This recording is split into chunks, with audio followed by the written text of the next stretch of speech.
Let's look at another new wave influence on our AppSec world. Yesterday marked the anniversary of Depeche Mode's Violator, whose track listing sounds like a journey through software development, starting with an idea from the world in my eyes to the sweetest perfection of a design, then on to enjoy the silence of build warnings, I think. At least I hope the line words are very unnecessary and doesn't refer to documentation, and ending with a deploy to prod that's clean.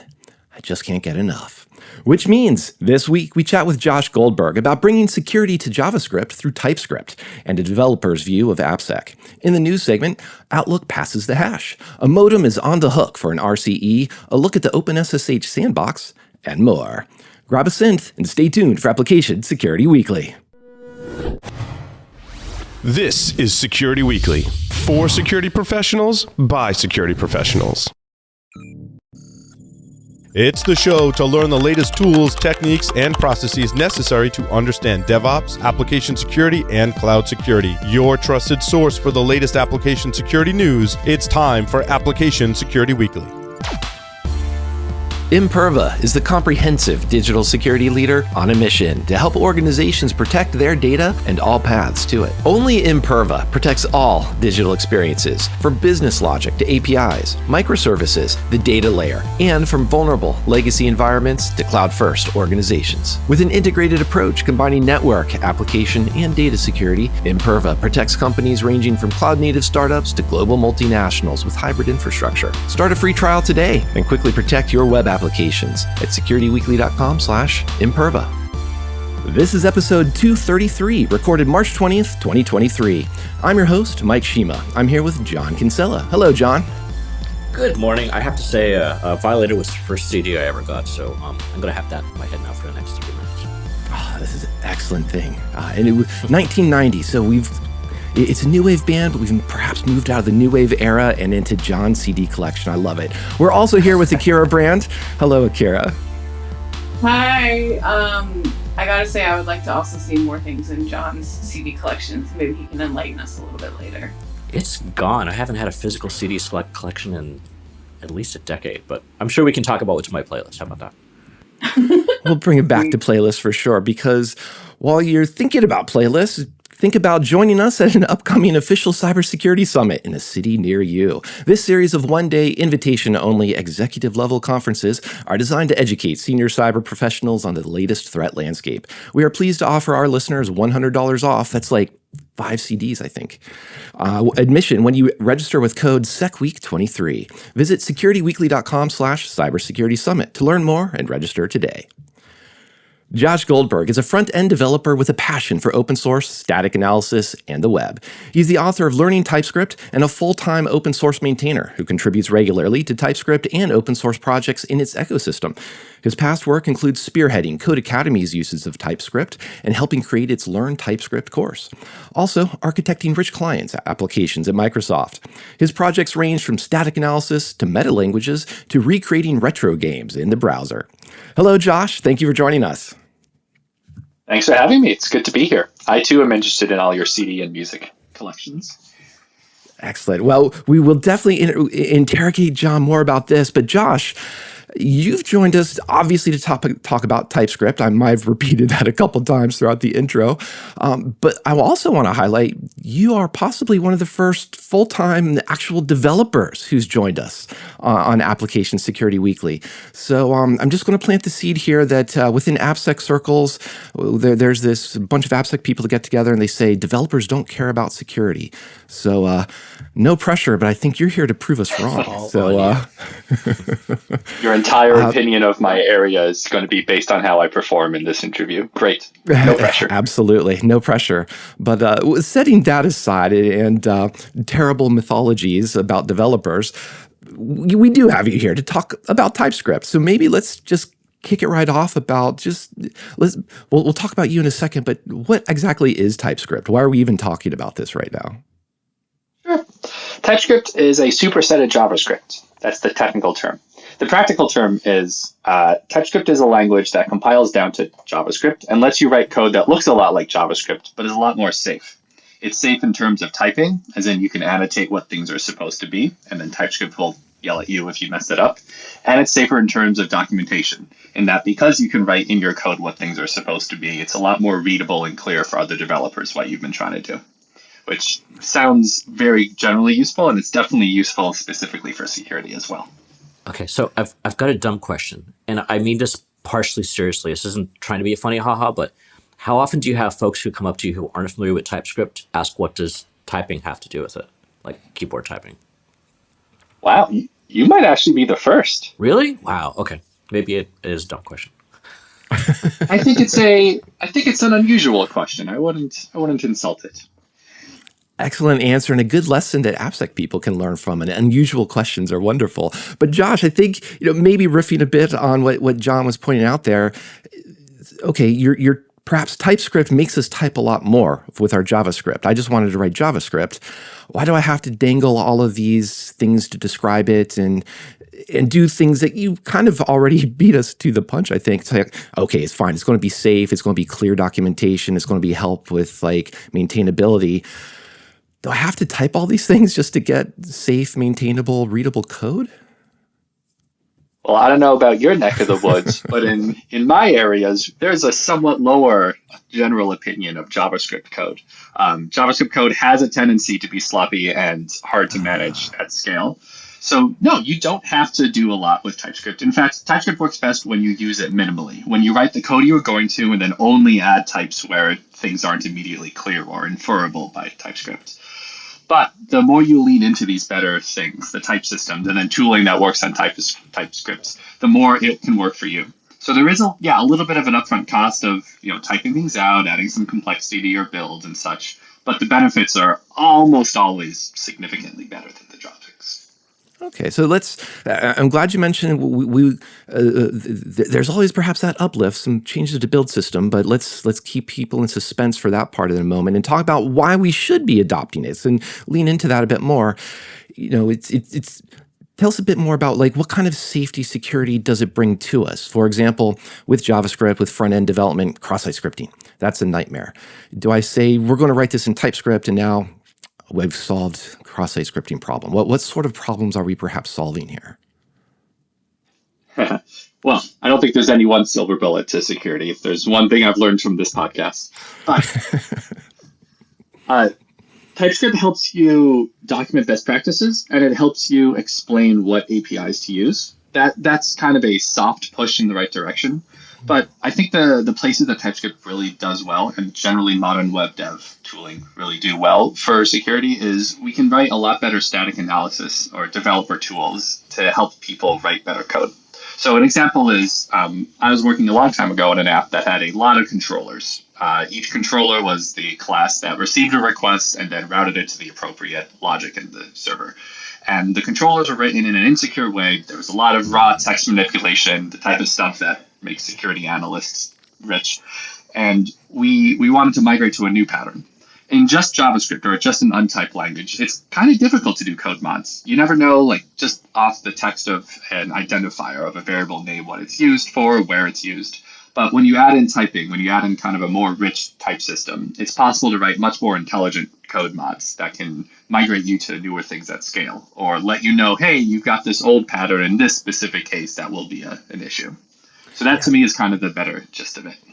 And I imagine too, even things like JavaScript promises. You never know, where and when is this raw string going to be used? And I love how you were pointing out, linting just as the basic Sass. You work on, I think, a linter as well. So tell us a bit more about the benefits of this combination now of TypeScript plus linting in terms of just making code more secure. Maybe saying code better is even a different way of saying this.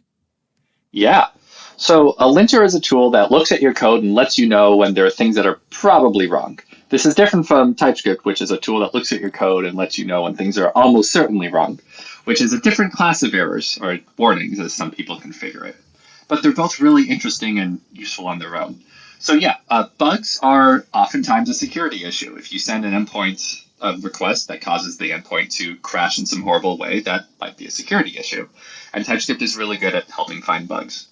But also, yeah, the linter, one of my favorite rules sets that we have in TypeScript ESLint, the tooling that I work on that lets you run standard JavaScript linters on TypeScript code, is we have a set of rules that can catch mishandling of promises. So let's say you create a promise and then don't handle what happens if it rejects, which can cause all sorts of wild and wacky problems like open database connections that cause race conditions or just general bugs. We can let you know, hey, you forgot to do something with this. It's probably going to be a bug.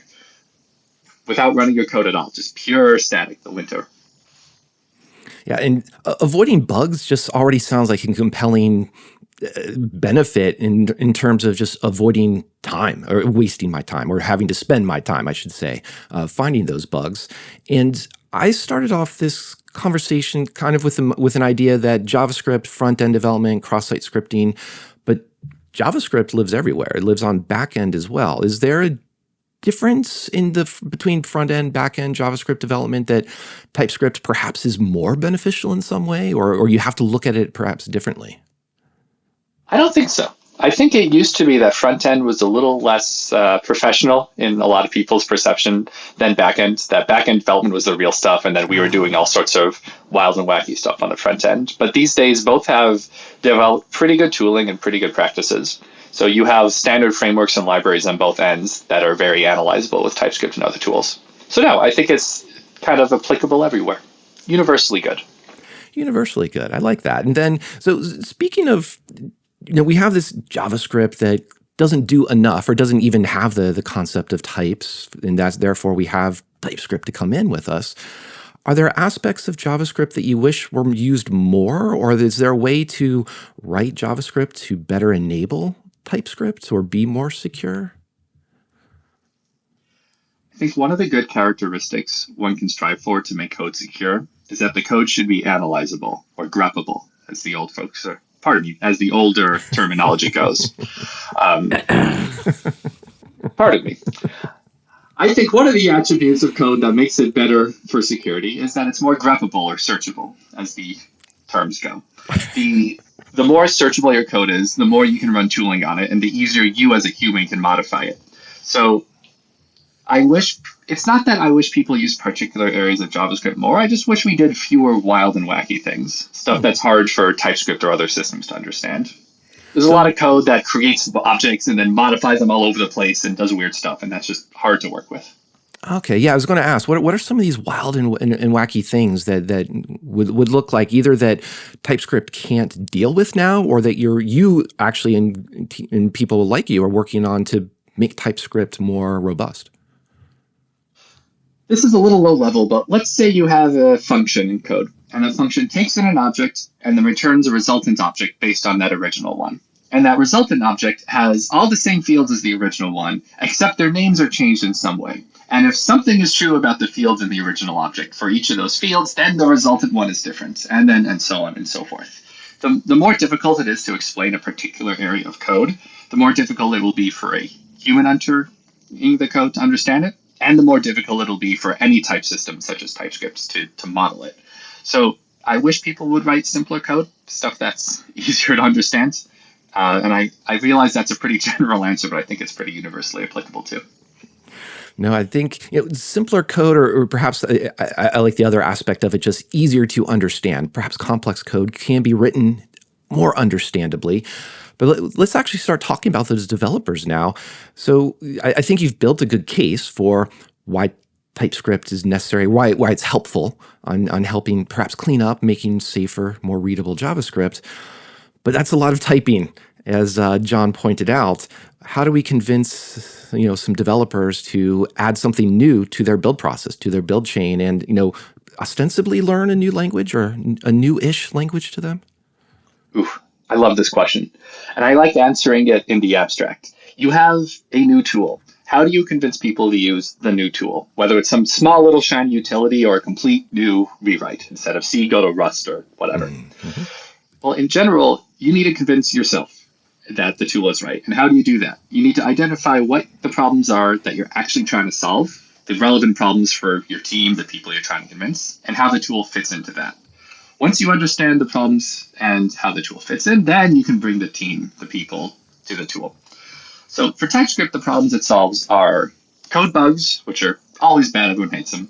It solves documentation, it has somewhat, as in it makes a nice unified standard for JS code to be docked, and it solves developer tooling, in that it makes developer tooling better for JS and web dev folks.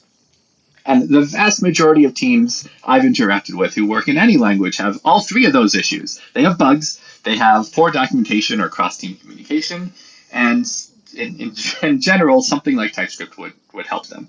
So I'd say if you're on a team and you're using just JavaScript and you're interested in TypeScript, try to see from the recent few months, what are the issues you've faced, say bugs that have happened or even security incidents, and how would something like TypeScript have helped solve them?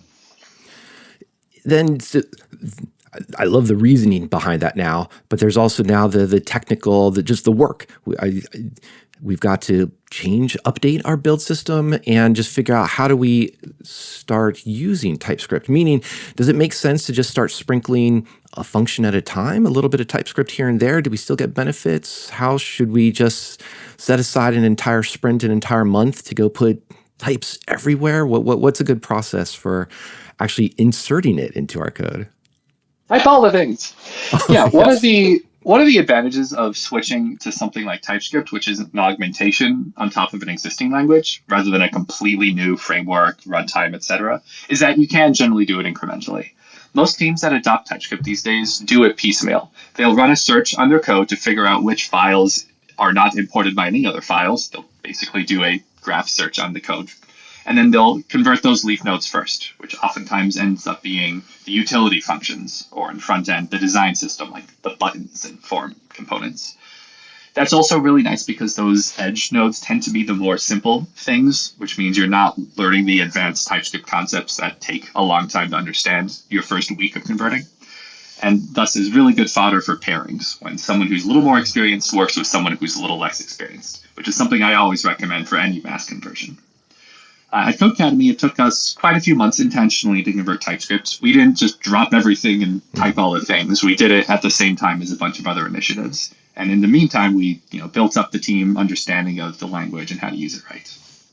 When you were doing that incremental approach and typing some of the things at some of the time rather than all at once, were there any surprising or interesting bugs or incidental issues, that non-security related issues that you identified that just kind of you would point to that helped made the code better, got rid of bugs?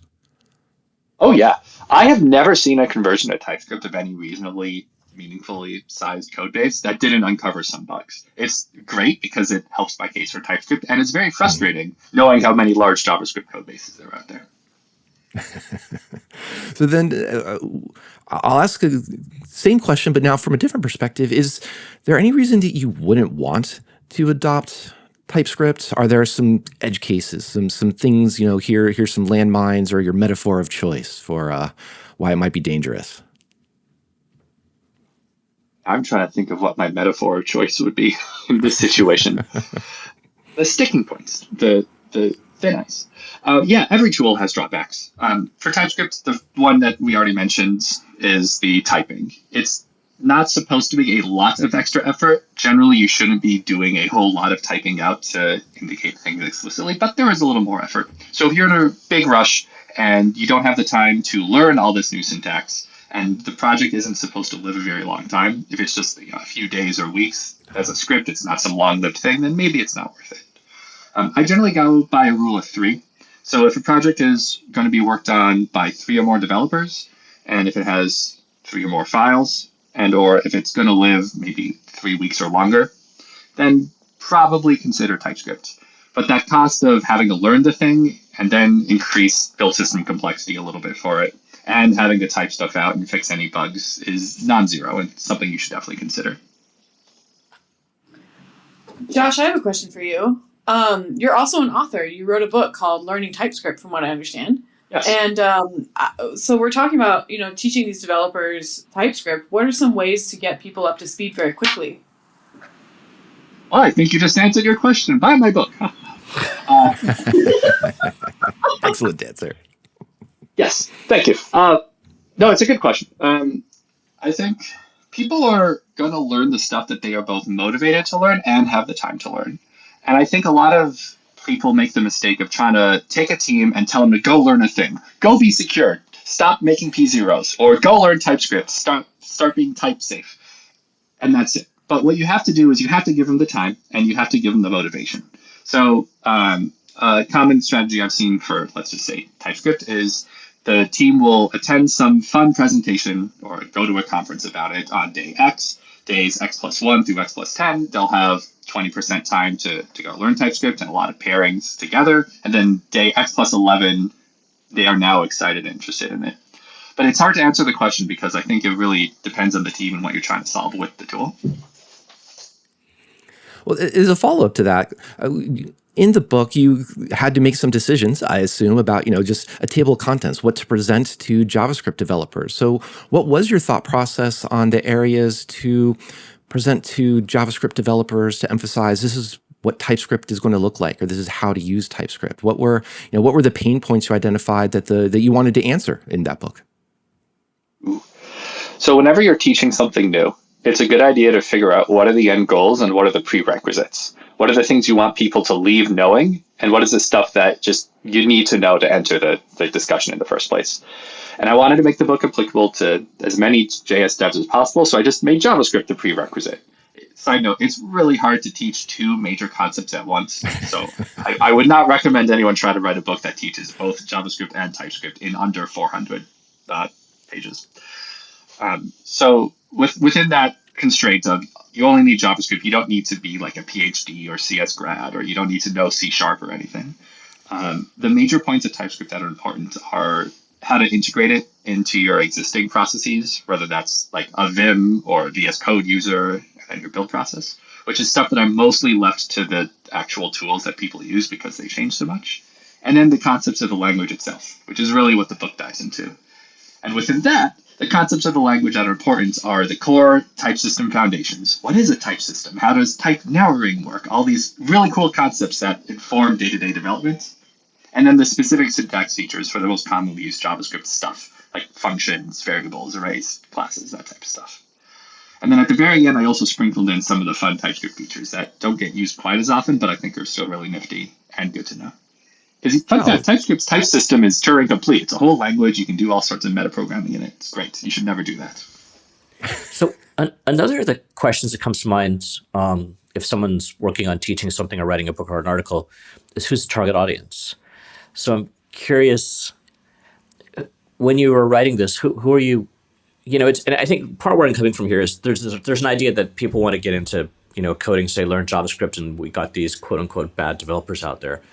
But is from what you're seeing in being one of those good developers, right? Is what you're seeing out there? Is it more boot camp people? Is it people who went through college with maybe a different major? Is it people who decided to go from one industry into another and move into tech and start coding? Or is there a sort of like hotspot that you were thinking about? There was not. I personally am striping out. Yeah. I'm sorry. No, it's a good question. And I think it's a really interesting one because the industry is changing. It's maybe not changing as quickly as we all want, but it's certainly morphing. Like I came in with a CS degree, graduated 2015, and then my most recent employer, I think a majority of the people I worked with, a super majority of my immediate team, was all self-taught or bootcamp. So it's really hard to try to target even one of those two areas because you're going to exclude so many people, let alone the fact that my CS degree was very theoretical and I don't use a lot of those concepts anymore. And I never even learned JavaScript in my own major. So really the target audience is intermediate JavaScript devs. If you know functions, async await, variables, and scoping, and like a few other important things, then yeah, you're good to go for my book. And I think in general, that's what I'd recommend people learn before TypeScript if they have the time. That's interesting because it reminds me of an unsuccessful AppSec approach towards teaching like the OWASP top 10 in the sense of here's cross-site scripting, which I'll just come back to. We're talking about JavaScript, so it's, I think, topical. And here is a type 1 cross-site scripting. Here's a type 2. Here's a reflected persistent. And it becomes just a taxonomy of all the different ways of naming cross-site scripting, more so than, well, what is it? Why, what can go wrong? How should we prevent it? And it sounds a little bit, that was kind of what you and John were just talking about in the sense of, what are the expectations of what a developer should know? And then you're teaching a type system, but I'm curious, how do you approach teaching a type system without diving into just pure CS theory, making it applicable, making it interesting for the developers?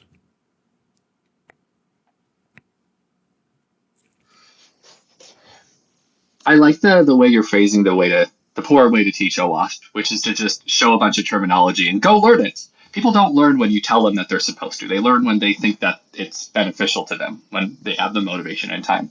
So for all the stuff in TypeScript that I wanted to teach, I found a reason why you would want to learn it.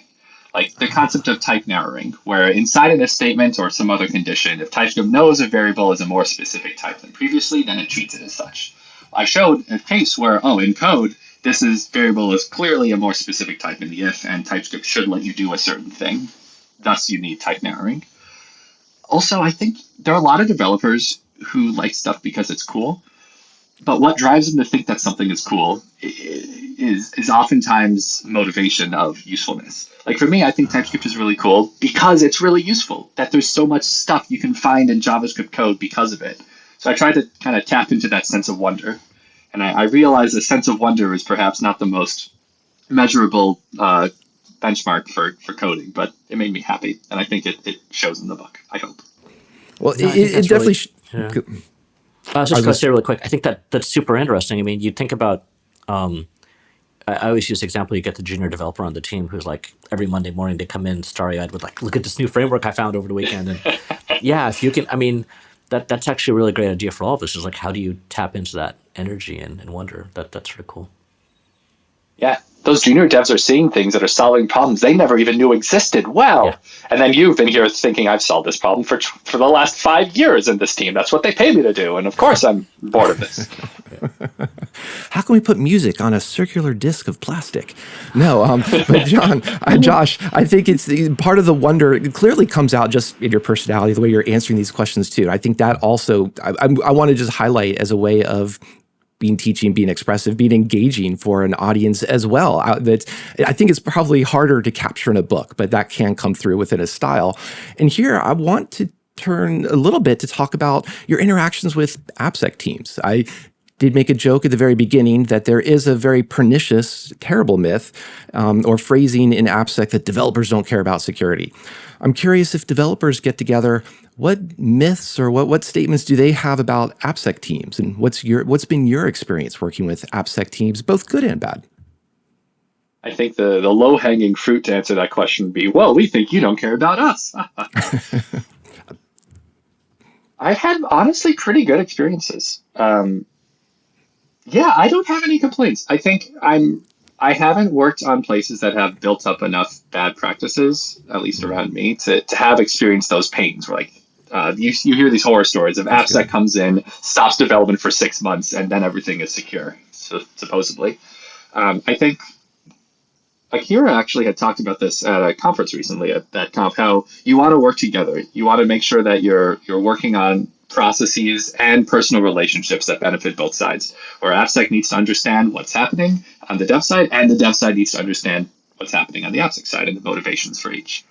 And I feel like I've gotten a pretty good experience in that regard, which makes me very happy. I always worry that I'll join a place and it'll be, some horror story, but it's yet to happen. No, and so then, one of my questions follow-up to that was going to be, what would you want from an AppSec team, or what are the good ways to demonstrate that working relationship? And it sounds like you might have already mostly answered it, that collaboration, that communication. Is there anything else that you would add to that? If you just had that list of, hey, AppSec, please help us with a bug bounty or with something, that's been reported, things like that. Yeah, definitely do pairings, or at least some sort of knowledge sharing transfer. I remember I was on a team a few years ago that kept causing the same bug over and over. It was this little back button in a particular page that I probably shouldn't say where. And that back button, every 3 months, someone would report that with a particularly crafted URL, it would point to evil.com.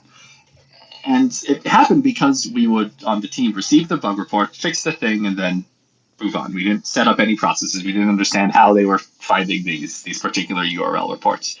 And then the better case in that situation would have been to have someone from each team sit down together, understand where the reports, or at least how they're getting generated, and then try to set up some linting or static analysis, or at least framework improvement on the front end side to stop doing that.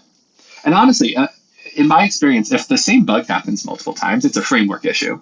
And in this particular case, it's that the page was doing wild and wacky things with custom DOM manipulation instead of using React the way it should have. So there's always some root issue there that's not just people keep screwing up. No, I think, yeah. And I love pointing to React just as one quick note. That's my go-to example of an engineering solution that came out of Facebook, now Meta, that incidentally has helped solve cross-site scripting. So that was a good engineering approach that addressed security, by the way. And I love the fact that you were also paying attention to security presentations and hearing from Akira, for example. I don't know if there's anything you wanted to add to that part of it, Akira. No. I was just, thanks, Josh. That was cool. And in the presentation I talked about, yeah, it was a lot of like, we got to do cross collaboration. We got to understand what's going on for each individual team. One thing that I wanted to point to is at my work now, like I actually sit and stand up every day for my pod that I'm working on with their feature, and it's really helped. So definitely keep that in mind when you're doing your own Appsec work, is just be really involved with the developer's work as much as you can. +1. +1. There we go. True. Spoken like a true dev. Love it, Josh.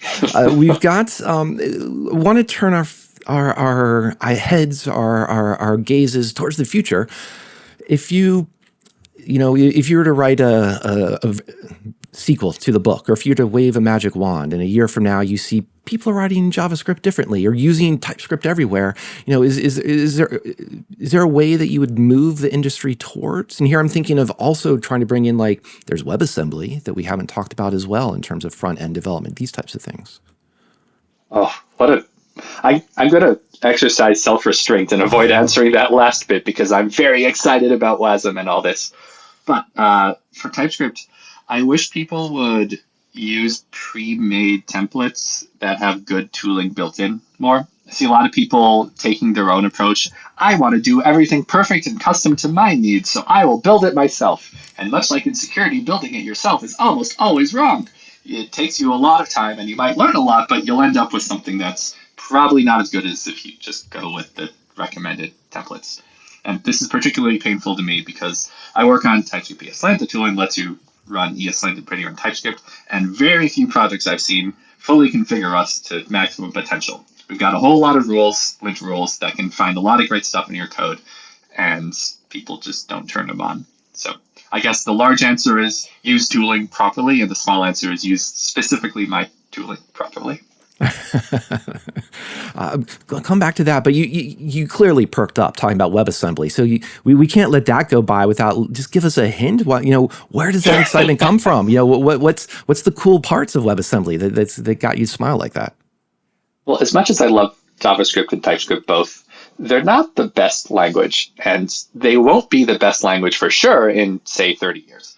We're constantly learning things about programming languages and writing new and better ones. Just look at Rust compared to C, C++. So I think once WebAssembly is able to directly access the DOM in web pages, people will be able to do very quick hello world examples in languages that compile to WebAssembly, which means you won't really need to do JavaScript or TypeScript as your first class language. You can, say, write an entire web page in whatever new language comes out in 5 years to take advantage of this. And at that point, we can continue innovating the web without breaking the web in newer and much better languages. That being said, I'm also terrified of the day when I can't go to the next web development shop and know the same language as them.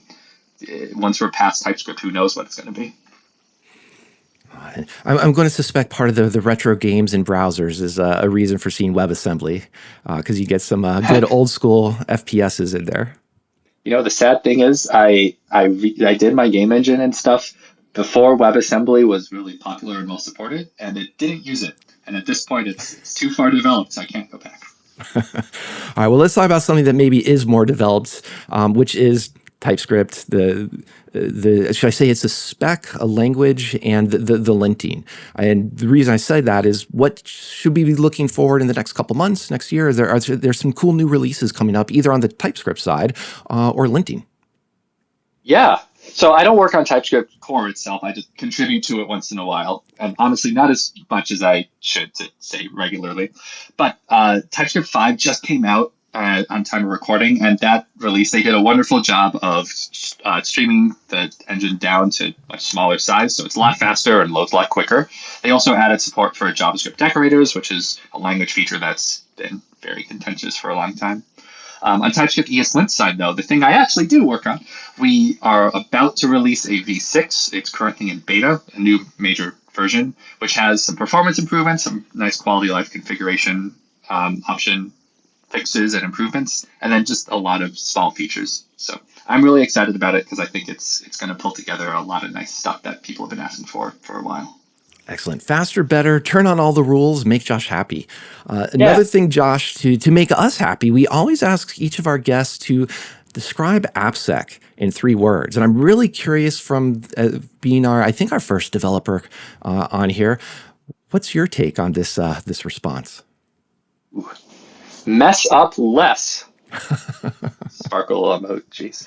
Yeah, I mean, you're never going to stop messing up. There will always be mistakes. And it's fine to make mistakes. I mean, everyone does it. That's how the industry works. We make mistakes, we learn from. No one and nothing is perfect. So a lot of our tooling is built around finding and reducing mistakes, not just preventing them. And within that context, I think it's very fair and appropriate to say that every application security hole is a mistake that could have been prevented. Maybe it reasonably could not have been in practically, but in theory it could have. So yeah, I would imagine the way I've interacted with ASW folks is that you find our mistakes and help us prevent new ones. That's one. I like that too, because the audience could be both the AppSec side as well as the development side to do some less messing up.